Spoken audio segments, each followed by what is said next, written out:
The road less traveled is what we all chose. And giving back to our village must be a primary goal. That is the charge for the talented 10th as I glance from this stage and witness our strength. This challenging journey was part of his plan to reach me and teach me and make me a man.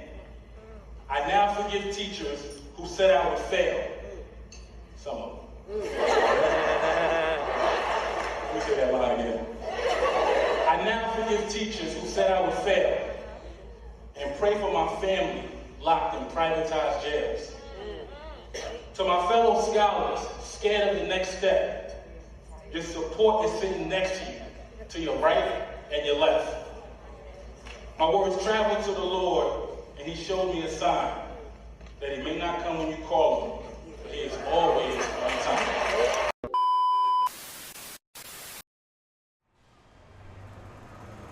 Broken glass everywhere. A vibrant, culturally rich community. An inner city landscape building inhabited by thousands. Vacant lots overflowing with giant weed gardens, soil mattresses, and crack vials, all surrounded by concrete pathways peppered with broken glass everywhere. I was born in Newark, New Jersey in December of 1974. College Hospital, South Orange Ave. Well, a lot of my childhood is actually a blur. What I do remember, there was a lot of discipline, a lot of love, a lot of confusion. My journey is filled with highs and lows, ups and downs, triumphs and tragedy. From welfare to the White House, from EBT to the EDD, from having an undiagnosed learning disability to authoring multiple articles and books, from stuttering and being deathly afraid of public speaking to sharing my original ideas across the world. What a journey. And every year of your life is a chapter in your personal story. And if you can relate to any of the pages in my story, you are not alone. Before I graduated from high school, my family was forced to move several times, once in the middle of the night when our landlord was murdered execution style as we slept upstairs. And we were actually homeless at one time and forced to move in with family members. If you've lived or live in the midst of instability, you are not alone. I lost my father when I was 13 years old. I lost several loved ones to COVID.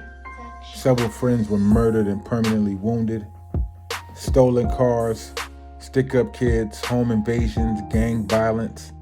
I have vivid memories of a grown man pulling a machete on me as I run away scared, screaming for my life. If you suffer from undiagnosed post-traumatic stress syndrome, if you are suffering from the loss of loved one or loved ones, you are not alone.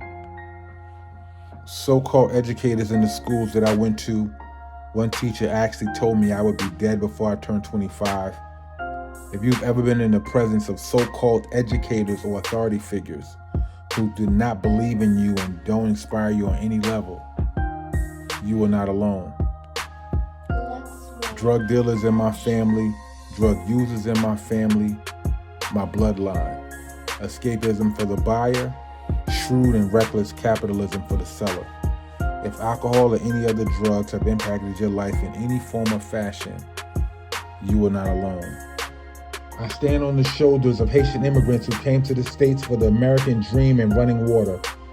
Neither spoke English, but knew education was the passport for all of my personal and professional dreams.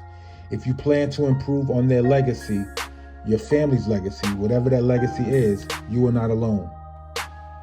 Raised in an environment where intelligence was often chastised and unpopular, an environment where being a 4-year customer in a private prison is celebrated more than 4 years of higher education, an area where, due to my Caribbean roots, I was labeled an African booty scratcher and asked that I have HBO, Haitian body odor, a culture where if you were raised in the suburbs, you were labeled as sellout.